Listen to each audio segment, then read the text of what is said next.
वीज अंगी लखलखे ज्याच्या तो मर्द मराठा, तेज माथी चमकते ज्याच्या तो मर्द मराठा, भीमरूपी महाकाय जणू तो शोभे मर्द मराठा, मायभूतुला पुत्र म्हणून लाभे मर्द मराठा, मर्द मराठा, मराठा मर्द मराठा, मराठा मर्द मराठा, हे मराठा मर्द मराठा.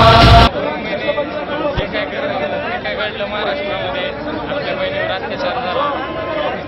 या सर्व घटनेचा निषेध करण्यासाठी 11 तारखेला लातूरमध्ये सर्व मराठा समाजातर्फे मोर्चा आयोजित केलेला आहे. तरी सर्व लातूर जिल्ह्यातील व इतर जिल्ह्यातील देखील सर्व मराठा समाजातील व्यक्तींनी या झालेल्या घटनेचा निषेध म्हणून